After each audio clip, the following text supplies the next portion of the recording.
Good evening, ladies and gentlemen. Welcome to the MCJ Report number 42. I'd like to welcome everyone to the show wherever you're tuned in from. I see people tuned in from Melbourne, of course, as always, but also around Australia as well. I see some of you from Queensland, so welcome to the show. And also a welcome to our international guests. I see somebody there from Scotland. Welcome to the show. So wherever you're tuned in from, the MCJ Report is for everyone, not just Australians, but for all freedom-loving people all around the world. I hope everyone is having a nice evening so far. It's 8 p.m. here in Melbourne, Australia. I can see Donna, Lisa, Colleen, Ryan, Hoa, Catherine, Jeremy, Blaine, Natalie, Lance, Dave, Demetra, Sonia, Stephanie, Sally. It is so nice to have all of you here, as always, from Sydney, and I'll be coming to Sydney soon. It's great to have you here. New Zealand as well. Angela, thank you for jumping on board the broadcast. I hope that things are going okay for you in New Zealand right now. I know that you are living under a less than desirable Prime Minister. I suppose that would be putting it very nicely, Jacinda Ardern, wreaking havoc upon the poor people of New Zealand. One positive PCR test result shows up, and this woman goes and shuts down entire cities. She must be speaking with Mark McGowan and Daniel Andrews, or something like that, acting in unison with all the other power-hungry leaders from around the world. But anyway, we do have quite a lot of content on tonight's show. We're going to go through the corona news, and we're going to talk about the Port of Darwin, specifically the part of the story that the mainstream media is not talking about. I'm sure some of you have been following the news, and there is talk about actually cancelling the agreement with the Land Bridge Group that currently has a 99-year lease on the Port of Darwin. That is a Chinese Communist Party supported Chinese company. The Port of Darwin was leased back in 2015, and it's really time that we start taking back our assets, these strategic assets. But we'll be going into that in a lot more detail. We'll be looking at what are the risks of leasing out this port to China, but we're also going to look at who made this possible in the first place. Okay, so Mr. Scott Morrison, for example, who is now beating his chest and saying that we need to consider security implications of continuing this lease. Who was treasurer at the time when the Port of Darwin was signed over to the Landsbridge Group? Who was the treasurer? Well, it was Scott Morrison. He didn't seem to have a problem with it back then, but now all of a sudden he does. So we're going to go into that in a little bit more detail. But before we get started with those stories, let's just go through some updates here. So as many of you know, Monica and I will be speaking in Sydney next month on the 15th for the Worldwide Rally for Freedom, which is taking place at Hyde Park at 12 p.m. Now, just to let you know, some people thought that I was running away from Melbourne. That is not the case at all. The Melbourne organisers decided that they wanted different people speaking at the Melbourne event. There is one, of course, on the 15th. And On the other hand, the Sydney organisers reached out and invited Monica and myself to speak, and we accepted. Okay, now here is something interesting that RDA is organising. A bus, that's right. So people who would like to attend the Sydney rally from some surrounding areas can actually book a bus ticket. I'll show you what RDA is organising here. Let me just change my screen over. So as you can see here, a Freedom bus scheduled for the 15th of May for $22, and it will be covering the areas Ballarat, Bendigo, Canberra, Dubbo, Geelong, Tamworth, Wagga Wagga, and Wonthaggi. Okay, so if you'd like to register your interest in actually riding on this bus, you can head over to reignitedemocracyaustralia.com.au, and you can look under products. It is Freedom Bus, or Freedom Protest, sorry. So just head on over to reignitedemocracyaustralia.com.au and you can read the information regarding this initiative by RDA. All right, anyway, moving forward. Let's start smashing through the news, ladies and gentlemen. You can say no. This is the You Can Say No section of the MCJ report. This is a permanent fixture now, because it is a message that needs to be said time and time again. We cannot stop sending this message, because the way we see it at the moment, whether it's Australia, New Zealand, Scotland, the United States, Canada, or wherever, people all around the world have forgotten that they can indeed say no. What we see is an avalanche of people who believe that they must say yes. And this is the result, of course, of tremendous government coercion, intimidation by the police, and the ever relentless propaganda campaign of the mainstream media, which has tricked people into believing that they do not have a choice regarding their own body and what drugs they do or don't decide to put in it. All right, so let's go through the corona updates. We're going to smash through this, and then we're going to get to the port of Darwin. Rightio, so where are we? 1 second. All right, this is coming from the United States. Medical student, 21 years old, died a day after getting Johnson & Johnson vaccine, which is a COVID-19 vaccine, leaving family devastated as officials open up an investigation into his death. The obligatory, there is no evidence to suggest the vaccine is responsible for Foley's death or Malagari's stroke, and that was another individual that suffered a very bad reaction. We'll speak about him in a second. Says here, John Foley, 21 years old, a pre-medicine junior, passed away on Sunday. His body was discovered shortly after by his college roommates, reported Fox 19. Okay, it says here there's no evidence to suggest that his death was linked to the vaccine. Of course, they always say that. It says here, Foley received the shot on Saturday morning when he began feeling ill. He never woke up and passed away in his sleep. News of his death comes after a 43-year-old father of 7 was reportedly left partially paralyzed after receiving the shot. Brad Malagari of St. Martin, Mississippi, suffered a stroke caused by a blood clot in his left middle cerebral artery in his brain within 4 hours of being inoculated with 1 dose. His family claimed in a Facebook donation page set up to help pay for his recovery. Again, they say there's no evidence of any link. There is the individual right there, a very sad story. It says here, Celeste O'Keefe, Malgari's aunt and boss, said her nephew suffered from high blood pressure but managed it with medication. They called me and said that he had the vaccine and something was wrong. We think it's a stroke. He is, because he did survive this. Young, healthy, 43-year-old, and I immediately thought it and said, be sure to tell the doctors he took the Johnson & Johnson vaccine. To me, that is what caused his stroke. It says here the father of 7 is being treated in a medical center in Louisiana and is now left the ICU in a critical but stable condition, but is unable to talk or move the right side of his body. He can't talk right now and he can't walk. He's paralyzed on the right side. He knows who we are and he will just cry when he sees us. It is not clear yet if he will regain speech and movement, but doctors have told the family it could be a long road for recovery. So another tragic story on a long list of tragic stories since the rollout of these particular injections. Moving on here to JapanToday.com. Says here, woman dies from brain hemorrhage days after receiving coronavirus vaccine, but link uncertain. So this was published just 2 days ago, and since then the article has actually been pulled down. I'm not sure why that is.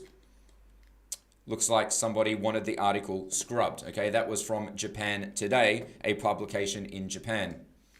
Moving over here, back to Australia. Stranded Australian launches legal action against the government's controversial India travel measures. So you may have seen this on the media, right? The Australian government criminalising the return of Australians from India at this time.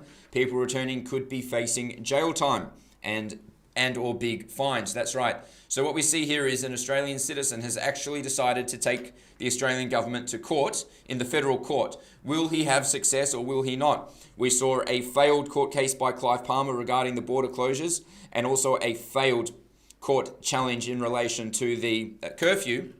Okay, will this case be successful? It says here, a 73-year-old Australian citizen is challenging the validity of the federal government's contentious India travel announcement.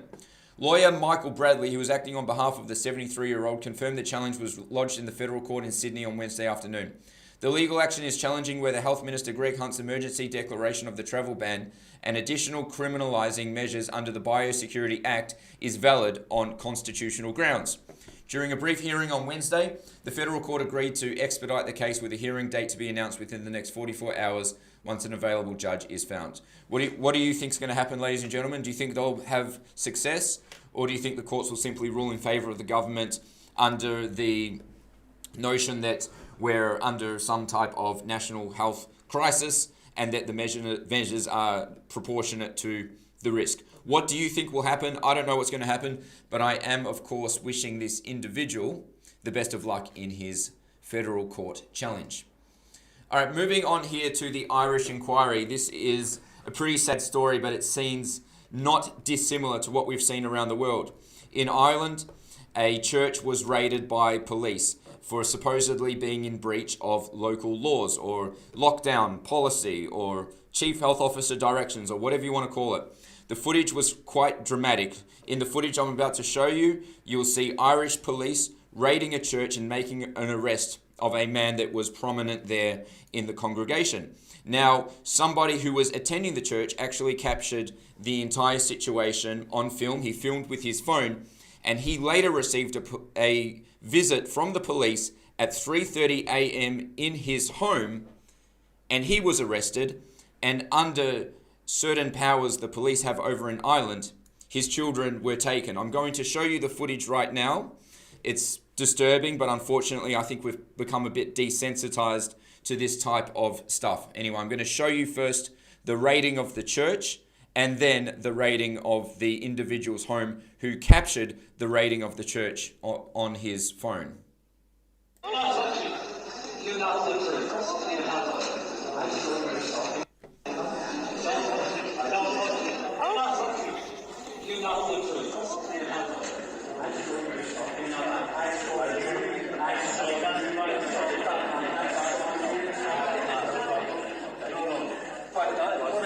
Assaulting my friend.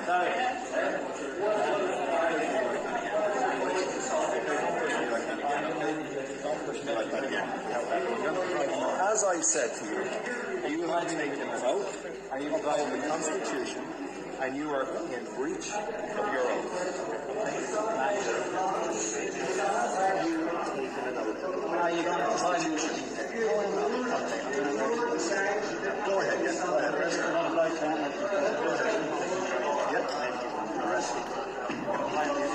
Sorry? No, you're going to arrest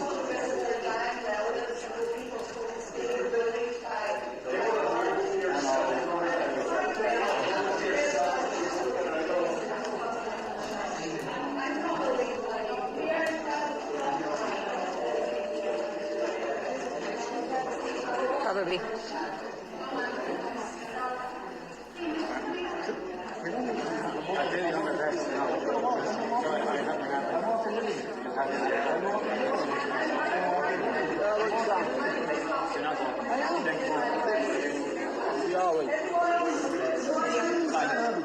I have my hand on you.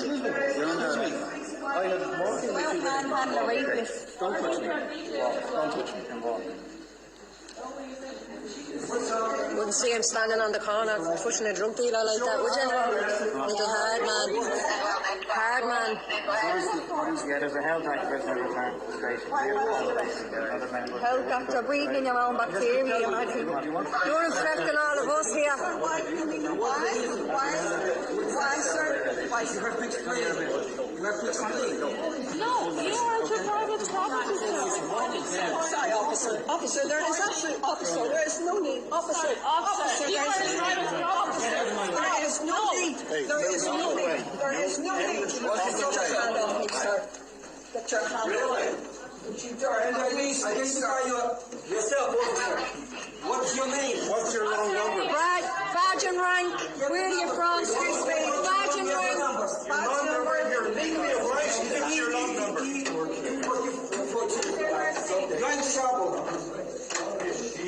What's your name? There is absolutely no reason for you to arrest this gentleman. Absolutely no cause. Can I just ask you to stay with that? Yeah.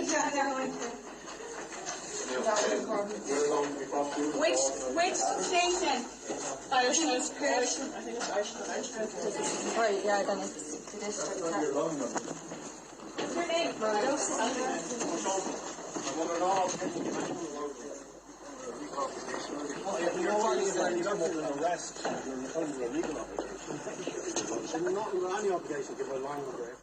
Yes, as you can see there, good decent people having their days disrupted, very traumatizing scenes there, of course, especially for the people involved. Now, the individual that took the film, he was actually raided at 3:30 a.m. in his home with his small children, and I'm going to play the footage of that for you right now. With you with the utmost dignity. Huh? I am outraged. Okay. Yeah. How are you feeling though, on the personal level? How are you feeling?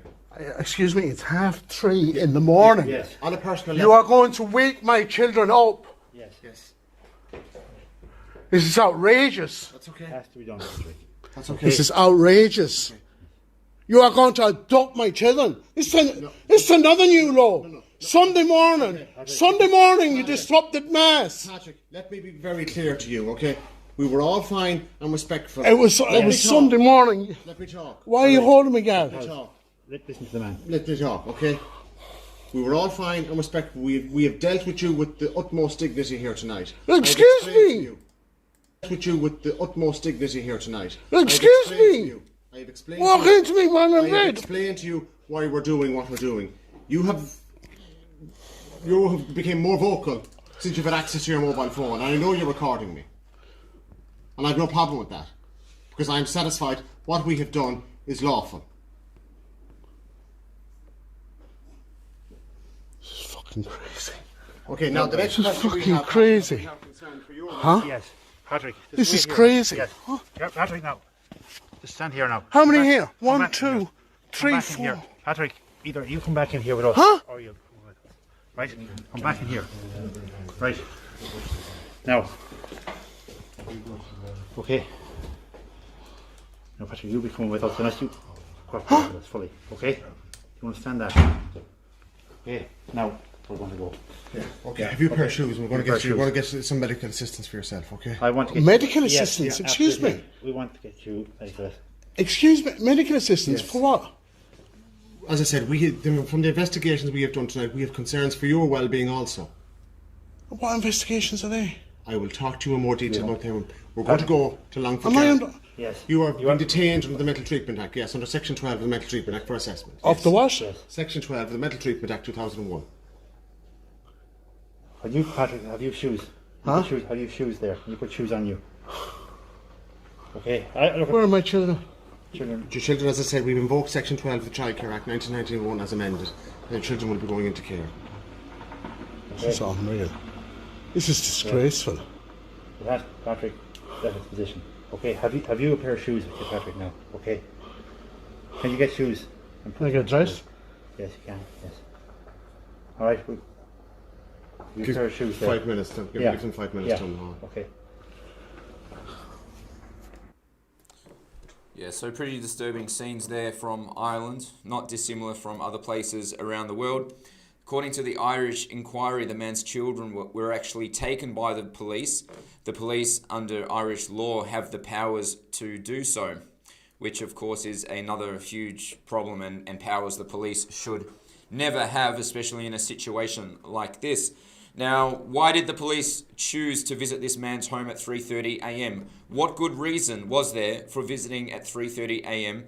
as opposed to a regular hour of the day. Now, clearly, I object to the police showing up to people's houses, people's homes, in relation to these corona measures. Why did they show up at 3:30 a.m.? I say it's a matter of pure intimidation. Okay, police do it. It's a typical police tactic. Myself, it's happened to us. It's happened to Monica and I, the police showing up really late at night as opposed to showing up at a reasonable hour. And they do so in order to intimidate and scare. Okay, so if it happens to you, do not allow them to intimidate you. That is their objective. Do not allow them to win. And, you know, ladies and gentlemen, I just can't understand it. I can't understand how somebody that wears the uniform can turn on their fellow citizens based on nothing more than non-evidence-based abusive policy. Okay, the police, without doing any of their own investigations into whether or not these restrictions are proportionate to the risk, have just stepped in line and are enforcing these measures regardless of our human rights, simply doing so that at the end of the week they can pick up a paycheck, and by doing so, of course, they are enforcing the agenda of the government, not the agenda which is in the best interests of the people. So, Ireland, I hope that you stand up and fight for your rights. Anyway, moving forward. All right, Sydney Morning Herald. COVID-19 vaccine doses for GPs to triple, Health Minister says. So Greg Hunt up to his usual tricks, trying to, of course, speed up the rollout of these vaccines. What we've seen, of course, is that Australians are paying attention to the alleged reported side effects of people that have taken the COVID-19 injections.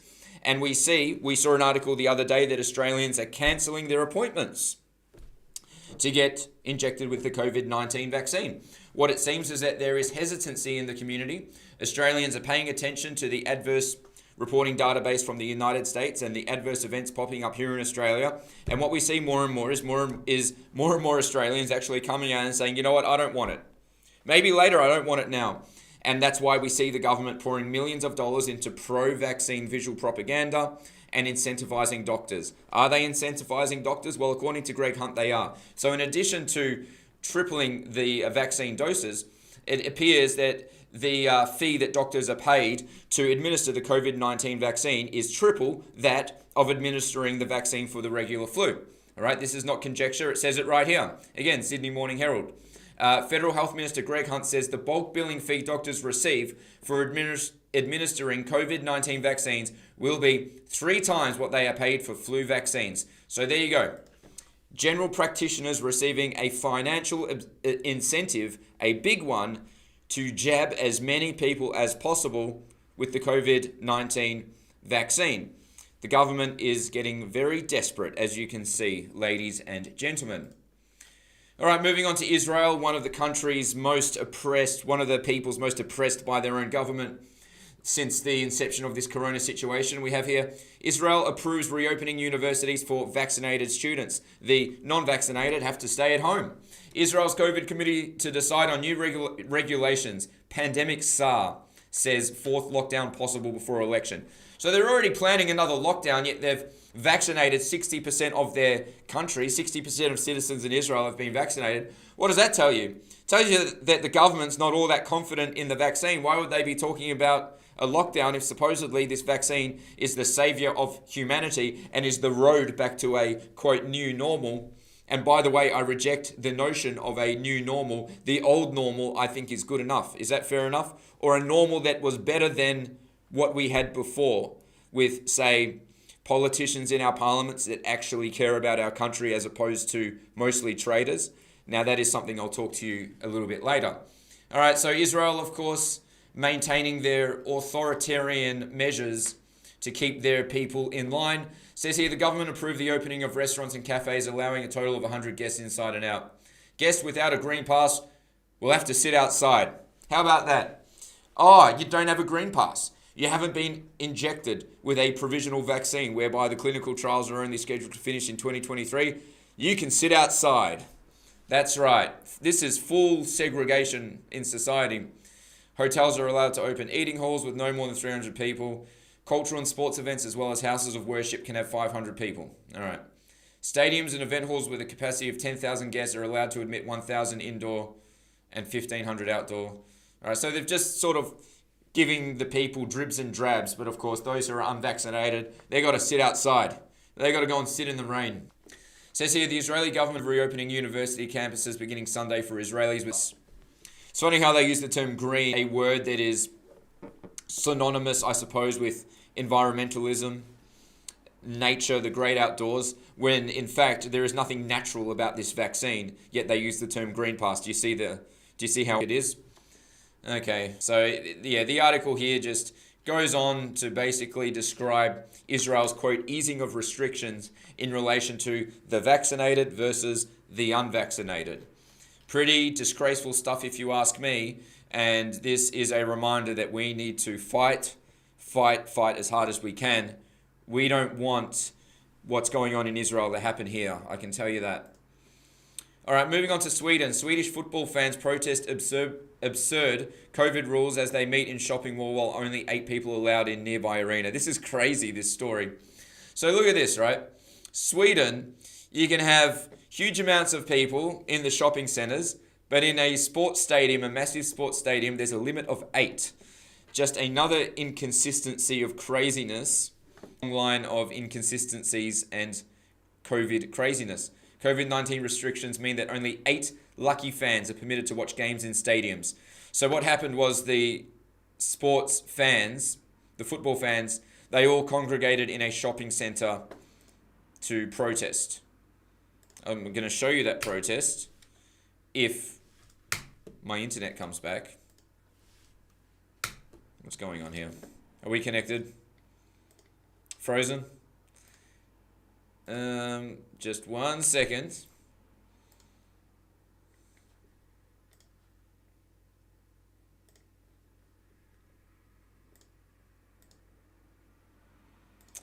Okay. I'm just going to keep rolling along here. I know that the connection might be freezing right now, but I do need to keep it rolling for the replay. All right, now this is coming from the Economic Times, a publication in India. Heart attack, brain stroke are the main causes of death after a COVID shot. Okay, so I'm going to post this article out to you so you can read it. MCJReport.com, put your email address in and I'll send it to you. And that's the end for that segment right there. Okay, let me just have a look here. Let me know if you can hear me loud and clear. It seems that the connection is somewhat unstable. So I can see Hannah, Juliana, Matthew, Susan, Sally, Terry. It looks like it's freezing, is it? So that's pretty annoying. Okay, so I am just going to keep pushing ahead with the broadcast, all right? Because I'm going to chop it up and re-upload. So yeah, it's a little bit annoying and I do apologize. I hope that the connection sorts itself out. All right, anyway, moving on to some Australian trade news. As you guys are well aware, China lashed out at many of our industries, including the wine industry, imposing duties of up to 212%. Now, as you could imagine, this has resulted in Australian wine exports to China almost completely drying up. I'm going to read to you a little bit about that now. Alrighty, so as you see here, Australian wine exports grow in new markets, plummets 96% in China. Okay, almost totally destroyed. It says here, new data shows that Australia has successfully weathered the storm of Beijing's economic coercion by finding alternative markets for wine exports, which has seen growth in Europe, the UK and the United States. Despite losses in exports to China, Australia still managed to sell 12 million worth of wine into that market between December and March, down significantly from 325 million the same quarter the previous year. Says here, quote, there was also growth to North America, up 5% to 628 million, this is US, and Oceania, up 7% to 112 million, Clark said in the report. When broken down by individual country, China remained the biggest market for Australia at 869 million, despite a 24% drop in trade, mainly due to tariffs. Okay, anti-dumping duties imposed by China, whereby there was never any evidence produced beyond reasonable doubt or any doubt whatsoever that Australia was engaging in dumping in the first place. It looked like simply a measure taken by the Chinese Communist Party to punish Australia after we called for an inquiry into the origins of corona. It goes on to say the UK jumped 33%, overtaking the United States to become Australia's second largest export market at $461 million. Okay, now, on one hand, China stops purchasing our wine to supposedly teach us a lesson and say, hey, Australia, you're not allowed to make these accusations about us. You know what we're going to do? We're going to wipe out your wine industry. And they also attacked beef, barley, tourism, and coal and other industries as well. Now, why won't China address what they're actually doing over there to Australian wine? They're stealing our intellectual property. Check this out. Imitation of Penfolds Aussie wine being sold in China. Now, this is just one example of China ripping off our brands and ripping off our hard work. Check this out. It says here, a blatant imitation of one of Australia's most famous exports is being sold in China as the country ramps up its unofficial trade war. So what you see here is an imitation of the Australian wine brand Penfolds, rebranded under the name Benfolds, with the same font and the same labeling, even claiming the wine is made in Australia, which it's not. This is nothing more than intellectual property theft, trademark violation, and a means for Chinese companies to rip off Australian companies by capitalizing on their good name. Penfolds, of course, is seeking to resolve this issue, but once intellectual property theft has taken place in China, it's very hard to take these companies to court. And what we see is that China is willing to do whatever they want at any time on a whim. So I'm not sure how much success Penfolds is going to have in recuperating any losses that could have been incurred due to the theft of their trademark. As you can see right here, a blatant trademark violation. This is standard stock standard procedure in China. So they whack on duties of 212% on Australian wine. They kill our wine exporters' trade to China, which in a way I think is kind of good because it's forced us to look for alternative trading markets. Okay, cut off the Australian wine and then produce fake Chinese copies. Typical formula. It happens in China all the time. And so that's the end of the wine segment. Anyway, moving forward here. Moving forward to the Port of Darwin, that's right. Now, I'm sure a lot of you have seen the news recently, and that is that the federal government is considering looking at scrapping the lease agreement for the Port of Darwin.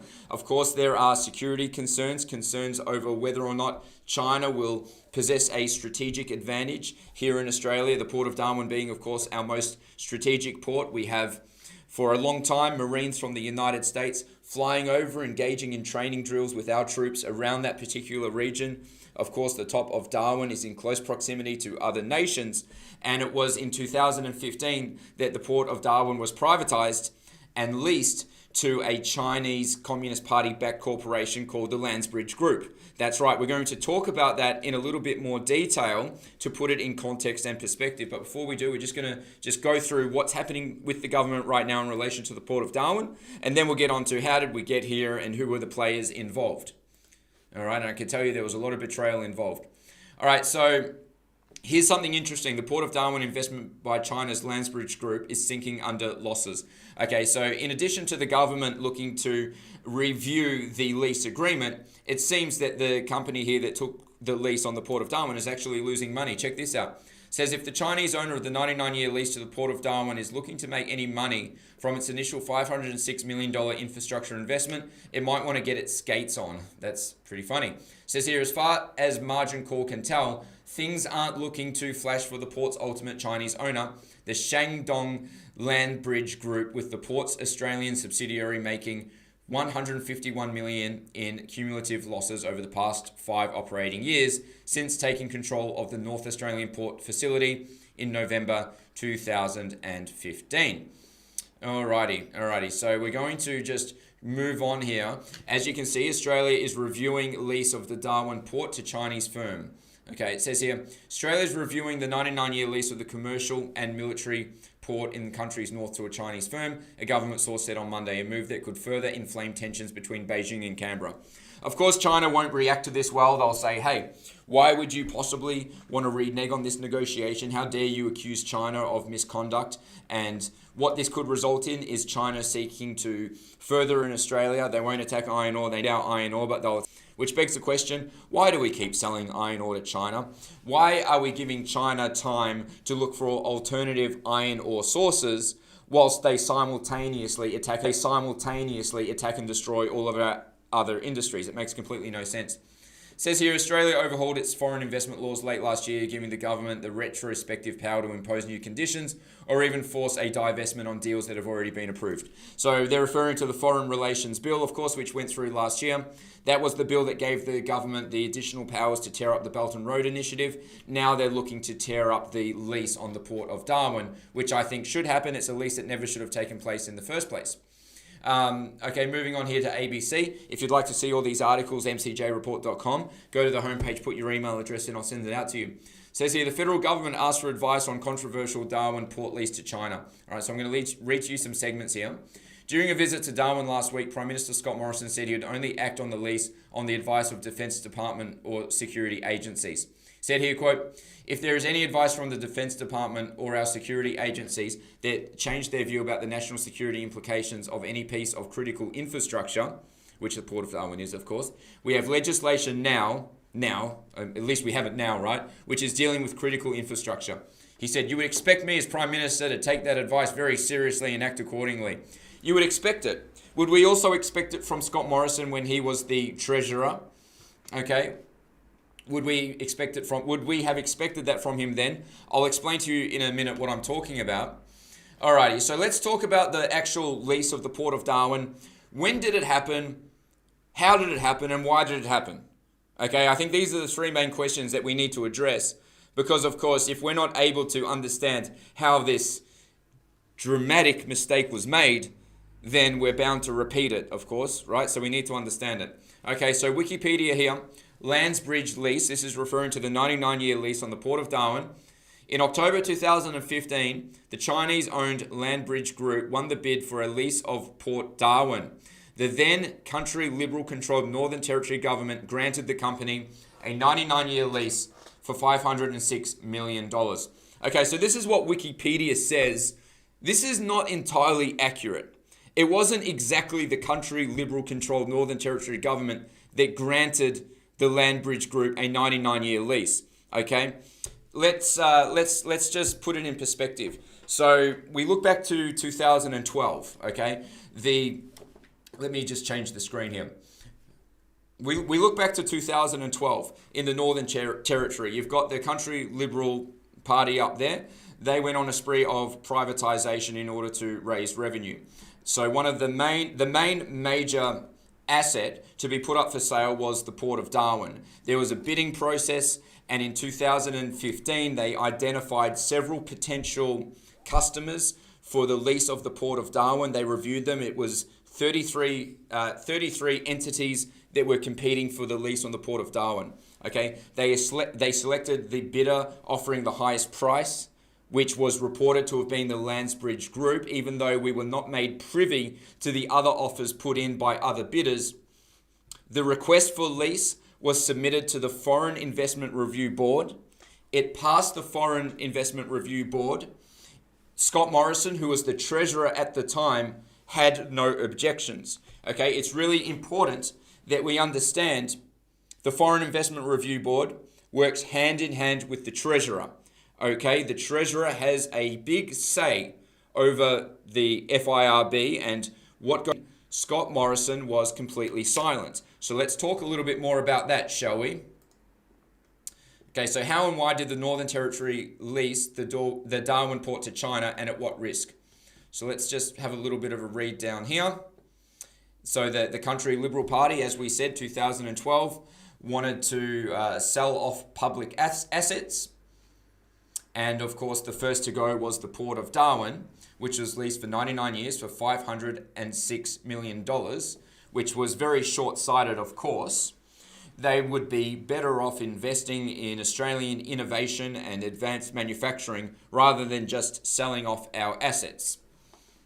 All right, so as we mentioned just before, the bids were shortlisted, referred to the Foreign Investment Review Board and the ACCC, which were ultimately passed. The article says here it was short-term thinking, and indeed it was. All right, so the Foreign Investment Review Board, what are they?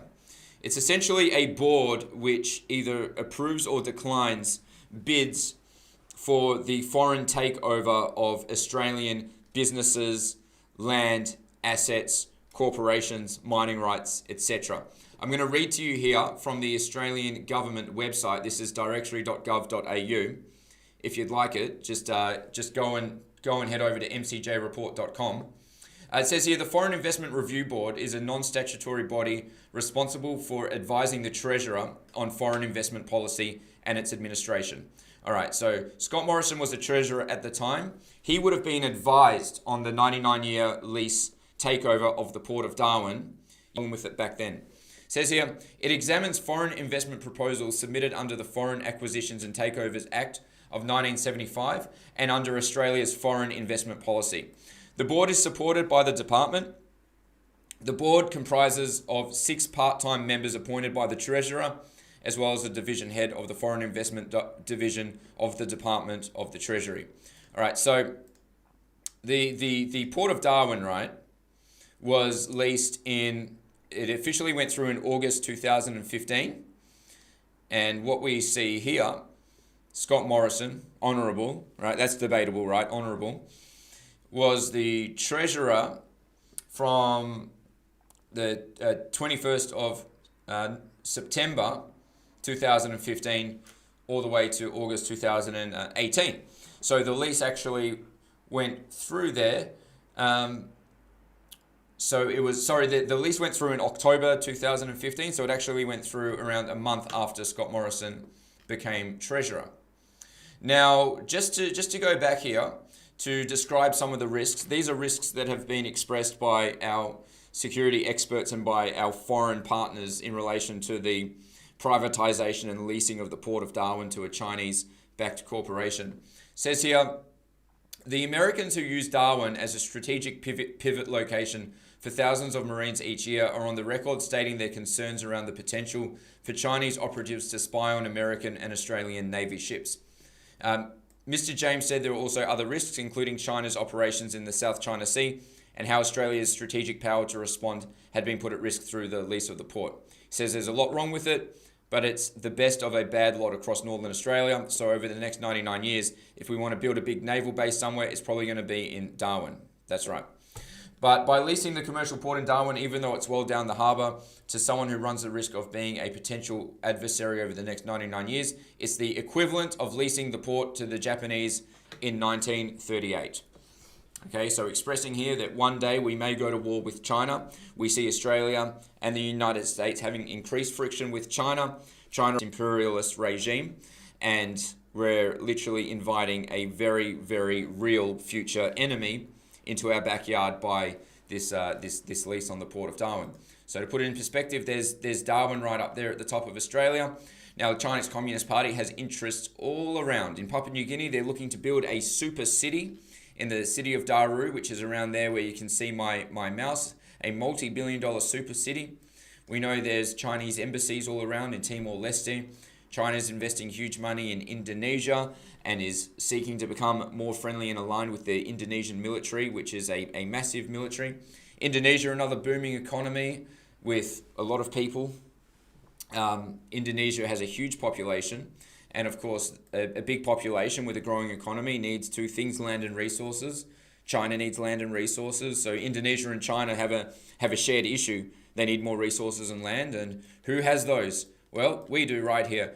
Australia, one of the least densely populated countries in the world, with an abundance of resources of different kinds. And so, of course, by controlling the Port of Darwin, it could serve as a strategic enter point for China should they ever seek to invade our country or even engage in other forms of soft power. Okay, so that's one of the concerns there expressed. All right, now we're going to have a talk about some of the people involved. I hope I'm not all over the place here. So just to summarize up until this point, 2015, October, the Northern Territory submits a request to have the Port of Darwin privatised and leased for 99 years to the Foreign Investment Review Board. The Foreign Investment Review Board, and at the time Scott Morrison came in as Treasurer. So yeah, no worries, you can do that. It went ahead. The Chinese Communist Party-backed Landsbridge Group came in, took over the lease, and it was for $506 million for a 99-year lease. All right, now how did this happen and who supported it? Apart from Scott Morrison and the FIRB. All right, so here's a character here that we need to have a talk about. Former Liberal, former Trade Minister Andrew Robb. Maybe some of you have heard about him. Now, he's not in office anymore. He left 2016, the year after the privatisation of the Port of Darwin and the implementation of the Chinese-Australian Free Trade Agreement, which we're going to talk about in a minute. Okay, so in relation to Andrew Robb, says here in Wikipedia, he was Minister for Trade and Investment. While he was Minister for Trade and Investment, Robb approved Chinese company Shandong Landbridge Group to lease the Port of Darwin for 99 years. As soon as he left politics, Robb was hired by Shandong Landbridge Group on an $880,000 per year salary. Okay, so on one hand, it says here he approved the lease, and then he leaves office, and in a few months, he's got a job for the same Chinese company that took over the lease for $880,000 a year. And Andrew Robb expects you to believe that he got that job because he's special. Was it because he's special, or was it because he was engaging in some type of shady deal with the Chinese Communist Party behind closed doors, whilst he was supposed to be serving in the best interest of Australians? Okay, we're going to keep talking about this. Andrew Robb, the former Liberal, the former Investment and Trade Minister, he was also the architect of the China-Australia Free Trade Agreement, otherwise known as Chapter, which was put into implementation in 2015. And since Chapter has come into effect, we've seen a much greater rate of Chinese acquisitions here in Australia. So Chinese Communist Party-backed firms taking over big Australian businesses, land, mining rights, ports, etc., airstrips. Okay, and we've also seen a greater ramping up, of course, of Chinese exports flowing into Australia, our markets being undermined, and so-called Chinese investment flowing into our country. And I use the term investment very lightly because generally it's more or less a soft power move for China to gain political influence in other nations. But of course, right now we're talking about Australia. All right, so Andrew Robb, the architect and the signatory on the Chinese-Australia Free Trade Agreement, it says here, following 21 rounds of negotiations, the Minister for Trade and Investment, Andrew Robb, and the Chinese Commerce Minister, Gao Hucheng, signed a declaration of intent in the presence of the Prime Minister, Abbott. All right, so this happened under Tony Abbott's watch. So for any of you Tony Abbott fans out there that think Tony Abbott was great, Tony Abbott could do no wrong, this all happened under his nose. So you might want to reconsider your position on Tony Abbott. And Chinese President Xi, formalising the conclusion of the China-Australia Free Trade Agreement, chapter negotiations. All right, so Andrew Robb, we have here, says, approved the Chinese company Shandong Landsbridge Group to lease the Port of Darwin for 99 years. He was the architect and signatory on the China-Australia Free Trade Agreement. Okay, so both the leasing of the Port of Darwin and chapter went through in 2015. Andrew Robb leaves office in 2016 and lands a job paying $880,000 per year with the Landbridge Group, the company that took over the Port of Darwin. And we're expected to say, good on you, Rob. Good on you, Andrew Robb. You worked hard and now you've got a well-paying job. I'm sure you deserved it. Whereas actually what this man did was he sold out Australia. Let's call it what it is. Now, why does this happen in Australia? Why is it that we see politicians leaving office and then seeking out roles that serve in the best interest of the Chinese communist regime? We also saw this with Nick Xenophon. Who here remembers Nick Xenophon? He leaves office, and then what does he do? He joins the legal counsel for Huawei in a bid to overturn the ban on Huawei building the 5G network here in Australia. And we sit back and we say, well, that's his business. Well, Andrew Robb, that's your business. You want to go and work for the Chinese Communist Party? You got to remember, Andrew Robb, former Minister for Trade and Investment, he knows all of our trade secrets. So whilst $880,000 is a lot of money to you and me, it's not a lot of money to the Chinese Communist Party. For the CCP, that's called a bargain. That's called spending peanuts in order to gain access to Australia's trade secrets. And Andrew Robb has other interests in China, and he went to China shortly after he did these deals, and he got this job with the Land Bridge Group, and they hailed him as a hero and had ceremonies for him and rolled out the red carpet and made him feel very special. And what do we do about it in Australia? We don't do anything. We don't do anything. You know, ladies and gentlemen, if we continue to financially incentivize treachery in this country, what do you think we're going to get more of? It's positive reinforcement. This is a basic fact of life. If you're training a dog, for example, I know that's a funny comparison to be using. Maybe not. Maybe it makes sense. Anyway, if you're training a dog, everybody knows the most effective way to get the dog to do what you want it to do is positive reinforcement as opposed to negative reinforcement. Your dog does something right, it sits, it rolls over, you give it a treat, and eventually the dog learns how to do that, right? It's a positive incentive. Now, we in Australia gave Andrew Robb a positive incentive by allowing him to leave office and then work for this Chinese Communist Party-backed corporation, knowing that he was involved in the leasing of the port of Darwin. He was the architect for the China-Australia Free Trade Agreement. He knows all of our trade secrets.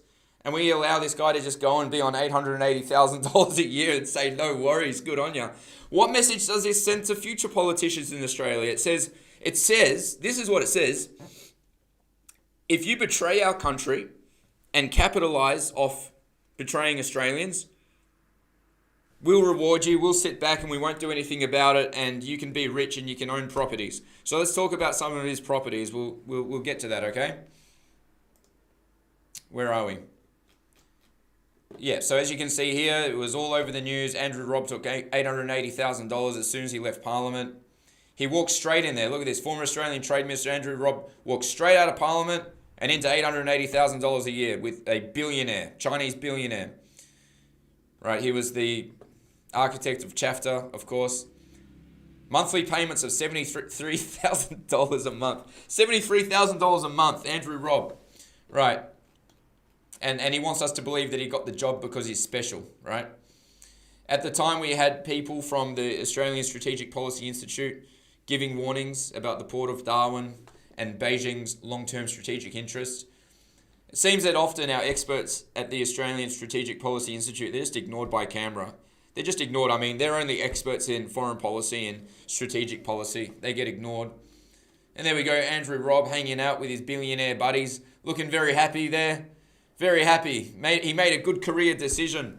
Canberra wasn't paying good enough. The Chinese Communist Party was paying better. So that's where he went.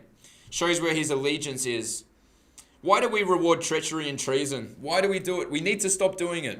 I tell you what, if I worked in Parliament, if I was in there, this would be at the top of my agenda, calling out this type of behaviour. We can't survive like this. No country can survive if it rewards politicians for acting in ways that betray the people of the country. No country can survive like that. You know, if somebody in the Chinese government did the equivalent of what Andrew Robb did, they would be executed. They would be kidnapped in the middle of the night and they'd be sent somewhere and you'd never see them again. Right? Because the Chinese, my goodness, it's almost, you're almost lost for words. So there we go, the signing of the China-Australia Free Trade Agreement. There's Xi Jinping side by side with Tony Abbott. And there he is, Andrew Robb, signing it away. He's counting the dollar signs. He knows how much money he's going to make when he leaves Parliament. And it's a lot more than the wage of a federal member, I can tell you that. What an absolute bunch of sellouts. Okay, moving forward here. So he was appointed with the Landsbridge Group, described as a high-level economic consultant. Yeah, I bet he had a lot of secrets to share with the Chinese Communist Party, former investment and trade minister. There he is, and there is the rightful flag of Andrew Robb. The only thing is that should not be Australia. That should be a star, because this guy's 100% with the CCP. He's not with us. Now, Andrew Robb actually lost his well-paying job in 2019. All right, so he got the job, $880,000 a year, 2016. He lost it in 2019, and it was essentially because the Australian government were having some disputes and quabbles with China at the time. So China had to make the decision to let Andrew Robb go. Sad news for Andrew Robb, 2019. He got very upset. He lashed out at former coalition leaders for what he referred to as, quote, a toxic relationship with China. But actually he was upset that he lost his very well-paying job. Now, Andrew Robb, shortly after, he had some other ideas. He got involved in a wellness business, believe it or not. He was running out of options. The Chinese Communist Party didn't want him anymore. So he thought he'd get into wellness. Now, that didn't go too well for Andrew Robb, the sleaze bag, and I'm going to show you a little bit about it. All right. So, but before I do, I'm just going to read to you a little bit here from Macro Business. It says here, Robb's appointment to Landbridge clearly breached the statement of ministerial standards, which states that ministers should not lobby or advocate with the government for 18 months after their political retirement, nor take personal advantage of information to which they had access in their ministerial role. Okay, so it says here, clearly breached the statement of ministerial standards.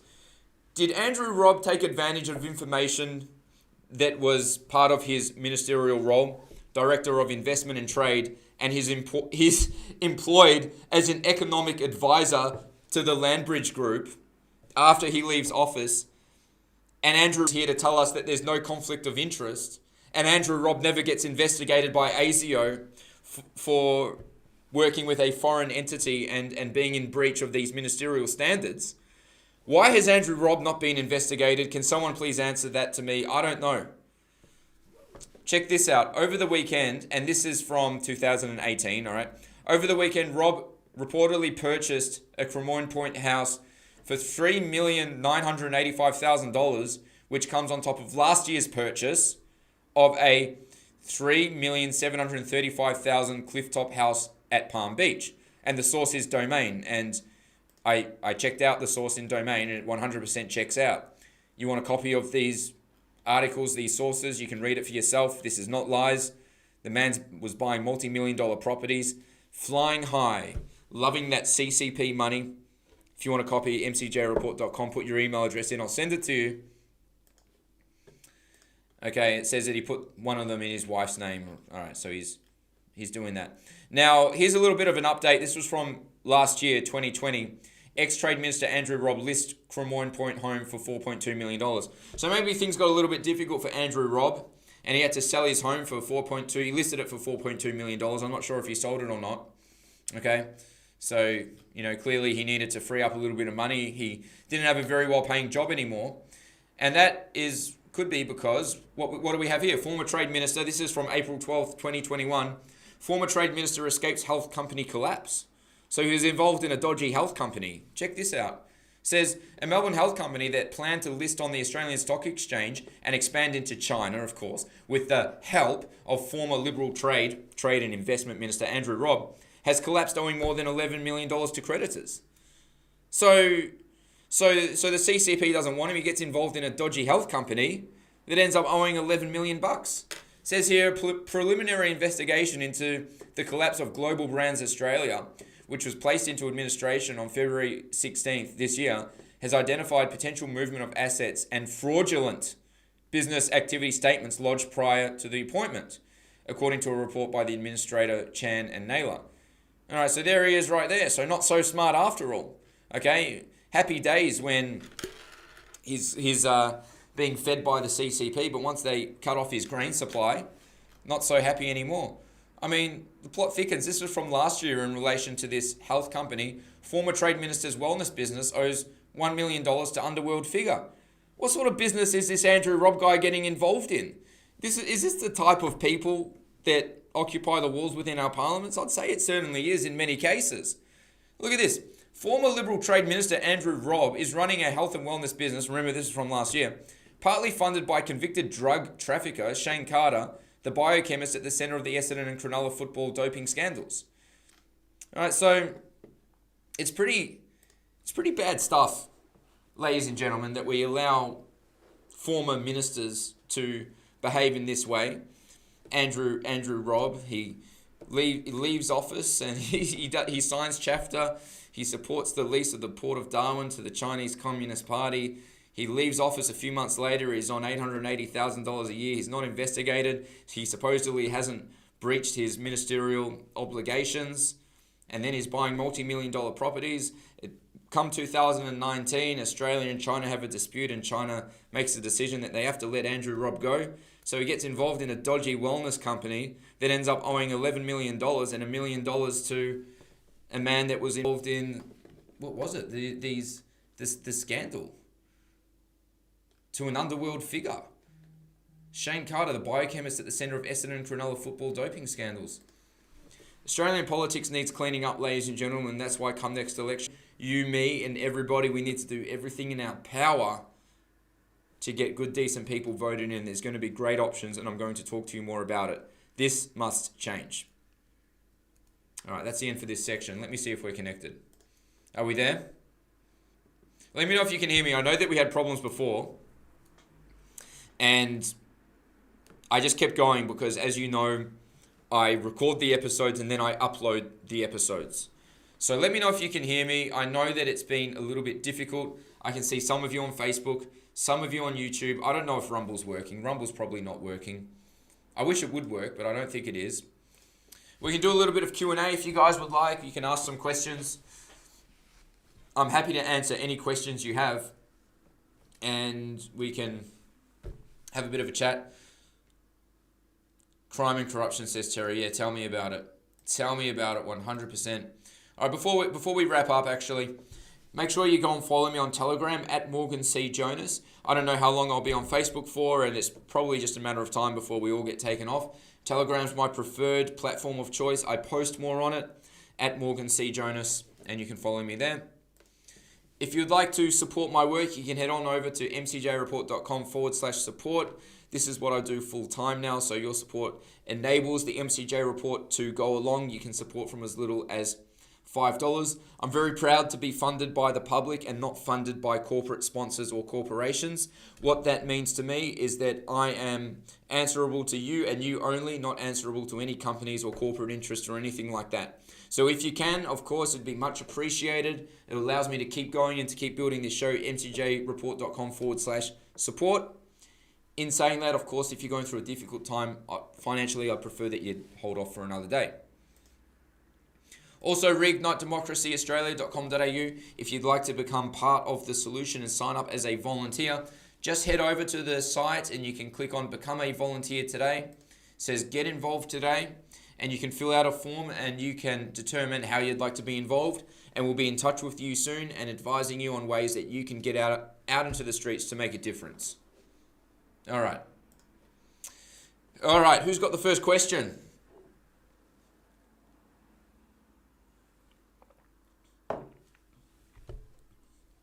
I know we've had a bad broadcast tonight. It's kind of distracting to me when I know that the connection's bad, but I just have to power through, you know. Did I hear they found COVID in Avalon? Well, supposedly they're finding COVID everywhere, in the water.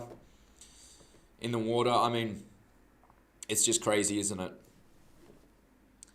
Let's see, I'm just having a look here, looking for questions. Daniel says, what advice would you give for those of us who want to be citizen journalists? That's a really good question. You see, I don't really look at myself as a journalist. I make a live broadcast. I speak about the news. I look for inconsistencies. I look for deception in the mainstream media. I talk about that. And I take topics further than what the mainstream media will do. Like, for instance, what we went into with the Port of Darwin. So citizen journalist, I guess I couldn't really give you advice because I don't consider myself to be a journalist. And it depends on what type. I think we need more street journalism. Okay, so those videos always do really well online. All you need is a microphone and someone to hold a camera and for you to walk into the street and ask people questions. Could be questions about the COVID rollout, questions about Chinese acquisition in Australia. If you've got the guts to go out and do something like that, that will do really well. Or of course you could make videos like mine and take topics and just put it out on the internet. And if you provide a compelling argument, people will watch. Simple as that. That's how it works. If you're compelling, if you have something different to say and it's coming from a researched place, then people will watch. You see, I like that. I don't like the shock horror type of videos. And I think that you guys understand my approach. But everyone's different and different strokes for different folks. Thank you, Terry. Anna says, wish you could get back to Melbourne. I wish so too.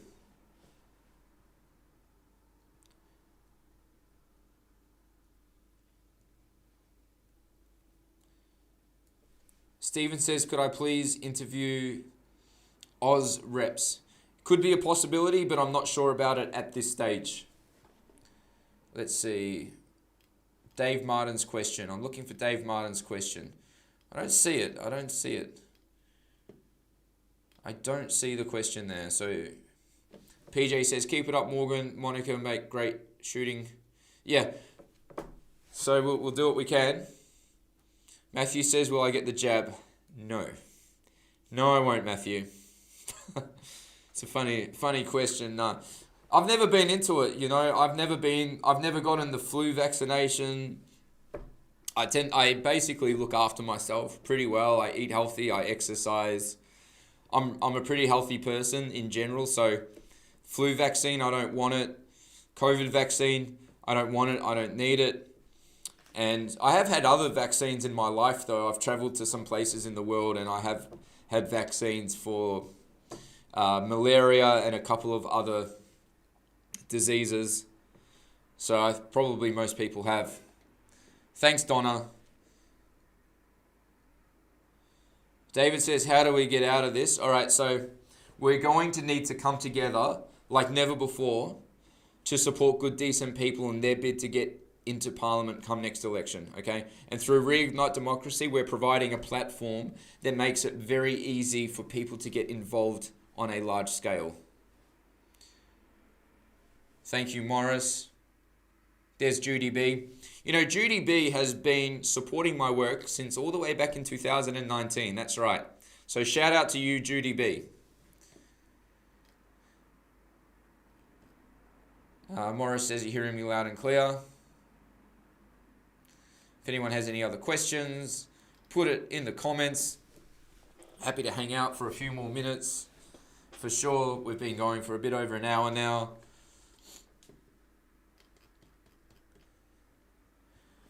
Anna says, when's the next election? So the next election will be the federal election. It should be announced later this year, October, November. And the election should take place the first quarter of next year. Michelle says, is Craig Kelly giving me advice? No, he's not. Matthew says, is Gates evil? Certainly a possibility, I would say. I would say that is a decent possibility.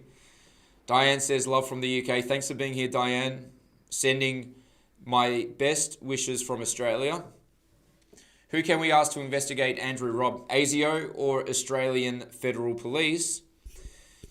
But whether or not they do it may come down to politics. No, I haven't heard of that, Margaret. See you, Colleen.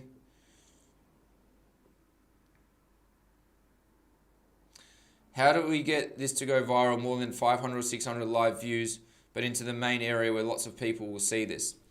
Well, I guess like the MCJ report, what you guys can do is just try and share it everywhere. If you're on my email list, you can forward my emails to your friends where I have all the segments, all the sources. You know, I put every single link and every piece of information. I send it to you guys, usually the day after the broadcast. Who here signed up for my free newsletter? So send it to your friends and family. Tell them about the show. Bring them on. My objective for the MCJ report is that people watching the show can cross-reference the information I'm talking about and can conduct their own third-party checks and balances, okay? My goal is to never talk about something on the MCJ report that cannot be independently looked into by somebody at home watching the show. Is that fair enough? I seek for MCJ report to be reliable and a source of information that you can count on, and that's my commitment I make to you. And if I do get something wrong along the track, I'll clear the air and I'll just come out and I'll admit it. But my goal is to not have that happen. Dave says, how do I vote properly? So we can make a little video on voting because sometimes it can be a bit confusing with the ballot paper. One thing I can tell you is that Labor, Liberal, Nationals and the Greens, they belong in one place and one place only, and that is at the bottom of the ballot paper. Lee says Gates has no soul. Michelle says, I'm doing well. Thank you, Michelle. Looking forward to seeing you again. Thank you to Merith. I hope I'm saying your name correctly, from Norway. Norway is a beautiful country. I've never been there. I'd love to go, but it looks fantastic. The nature in Norway looks so beautiful. I'd love to go. David says, am I running as a member of parliament? That's a very good question. I'm highly considering it, and I'll have more to announce about that pretty soon. Do we have a legal team working on the crimes against humanity like Rainer Fulmich? No, we don't exactly. We have lawyers that are interested, but they're not actually working on the same sort of gravity of case of Rainer Fulmich, but I hope that it happens. I've spoken to some lawyers who are actually interested in teaming up with him. Okay, so I should probably go and check on them again, because I did have a conversation with some lawyers a while ago who were interested to actually try and work with Rainer. And I know somebody that knows Rainer, one of the doctors here in Melbourne, one of the doctors that wrote the letter to Daniel Andrews asking for the debate. Thank you, Lisa. There's Hanny. No worries. You're watching from England. Welcome, Paul. Tasmania voted Liberals in. That's right. Who here knew that Tasmania had an election? You guys voted Liberals in. Okay. Bit more of the same. There's Nat. How you going? Did I see the protest regarding Canada? We spoke about the one in Montreal the other day. Was there another one? I may not have seen it. Thanks, David. Thank you, Yvonne, for sharing. Matthew says, what happened to Fanos? I have no idea.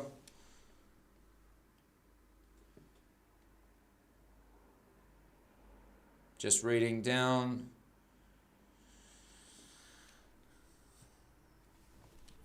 Gillian, when will you're asking when do I think Daniel Andrews will be back? Maybe never. Maybe never. Why is he being so quiet? You know, he loves social media. He loves the limelight. He loved speaking to the press.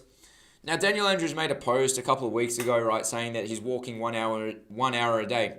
So if he can walk 1 hour a day, why can't he sit down in front of a camera for 30 minutes to give the public updates?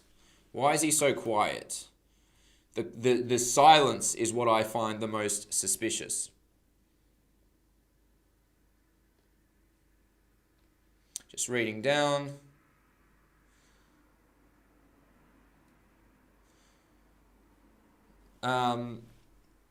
Gareth says that Victorian preschools are teaching over 5,000 kids Mandarin in 20 different dialects. Well, we know the Victorian government is very China-centric. China, of course, would love to occupy Australia in the future in order to extract our resources for the expansion of their regime. Should be doing everything we can to stop that from happening. Okay, we should be cutting off trade ties with China. They'll just attack us anyway. The Scott Morrison government should not even think about ratifying the Regional Comprehensive Economic Partnership. Thank you, Yvonne. Thank you, PJ. I appreciate those kind words. You said this is the best report in Australia. Thank you very much. I'm going to make the show bigger and better, and four nights a week instead of 3. And I'm going to get rid of the Friday night show, okay? So I am going to make it Monday, Tuesday, Wednesday, Thursday. Because you know what? Friday night, you finish work, you want to get together with your friends and family, have a drink. You don't want to be watching the MCJ Report. Is that fair enough? I can admit that. I can admit that. That's all right. There's Laurie there. Laurie, thank you for being here. It's a pleasure to see you. Dave says, please do a show on how to vote. I'll definitely do that.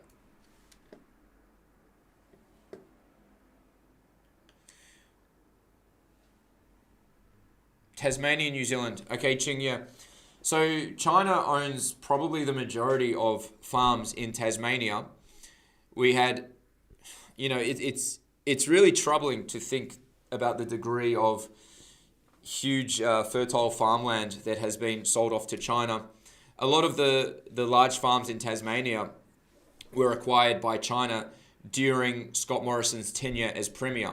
So remember we spoke about the foreign investment advice, and ultimately the Treasurer can object to foreign acquisitions. Well, Scott Morrison signed off on many Chinese takeovers of tremendous Australian businesses, including but not limited to cattle stations and dairy farms. And Tasmania is massively owned by China, unfortunately.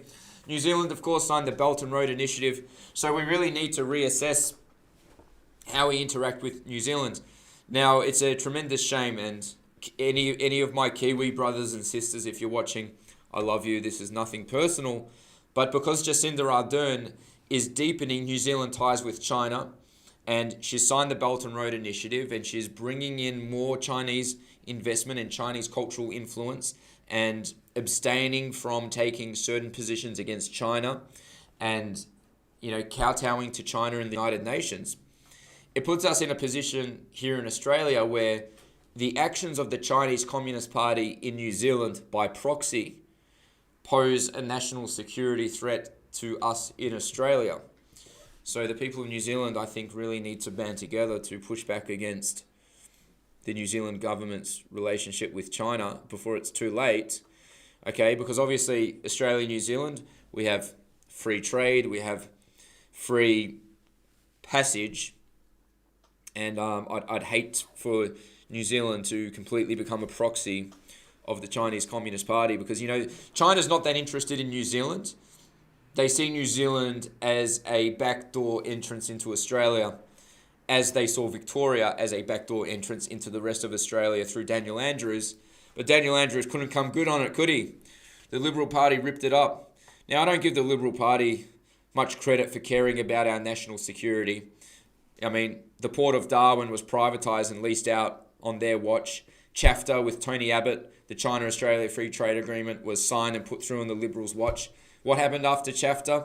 More selling off of Australian businesses to China, more parting of our strategic assets and resources, more so-called Chinese foreign investment, further markets in Australia being undermined by cheap Chinese products, whilst the government stood by and allowed China to rip off our businesses and get away with intellectual property theft, skimming on things like import duties, taxes, GST, whilst Australian businesses lost millions of dollars. And now we're supposed to give the Liberal Party credit for protecting our national interest and security? I don't think so. Anyway, I'm going to read more comments. Thank you, Cecilia, for telling me I'm doing a great job. Just reading down.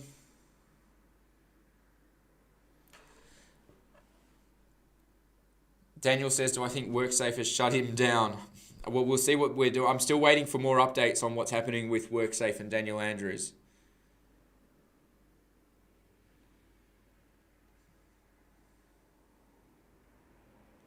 You're right, David. How he stuffed up big time. The whole thing about hotel quarantine, right? Just imagine there was a deadly virus that killed 10% of people it came into contact with. I'm going to ask you to use your imagination. If we had the government here in Victoria managing a quarantine system, we'd all be absolutely stuffed.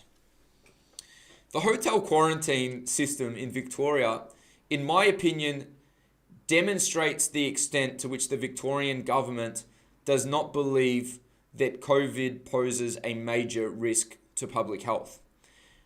Their approach with hotel quarantine has been so casual.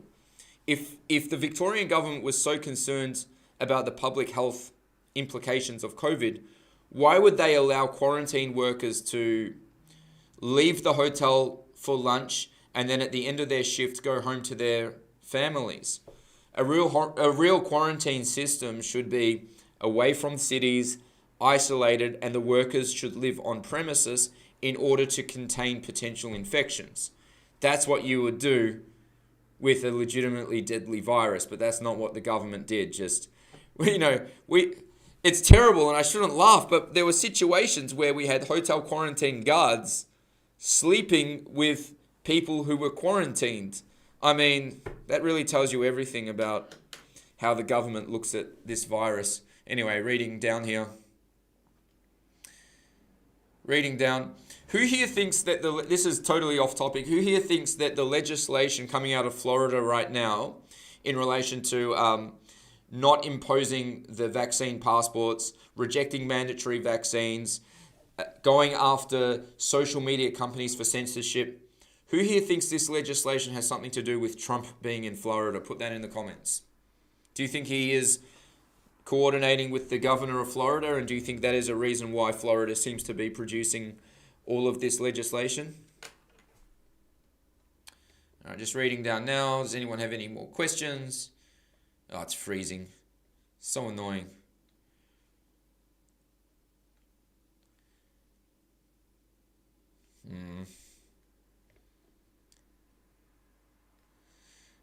Let's see. Any questions? I'm looking for... There's a lot of statements. I don't see too many questions. Jeremy says it's bigger. It is. That's right. But we all have to fight our individual fights, Jeremy. We can't fight for the whole world, so every person needs to fight for their country, and we should coordinate. Just like how we spoke to the Canadian frontline nurses. They're doing a great job. Just having a read down.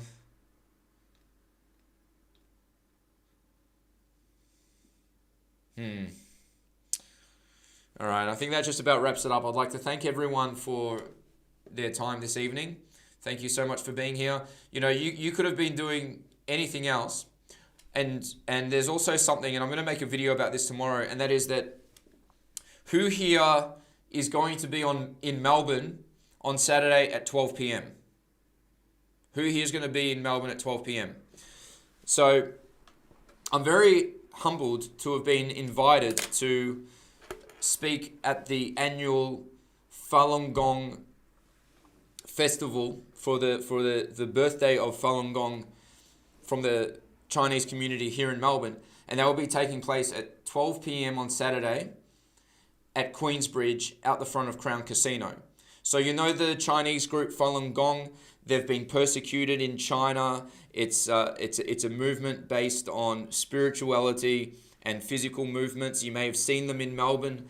Okay, we have proof beyond reasonable doubt that these people have been tortured in China, human organ harvesting, and they put on a tremendous performance every year here in Melbourne. And I've known these people for several years. I suppose I've been outspoken in their defense. I support them. I believe in their movement and their right to practice their cultural traditions. And they've actually invited me to speak at their event on Saturday, which is taking place at 12 p.m. Queensbridge out the front of Crown Casino here in Melbourne. So I'd like to invite you all to come down. Make sure you jump on my Telegram at Morgan C. Jonas. It's really a great honor for me. I feel so honored to speak there. So it's going to be great. Anyway, I just wanted to tell you that Telegram at Morgan C. Jonas. I'll put the details there. And that just about wraps up the show. So I'll chat to you soon, and I might see you on Saturday. God bless you all. Have a great night.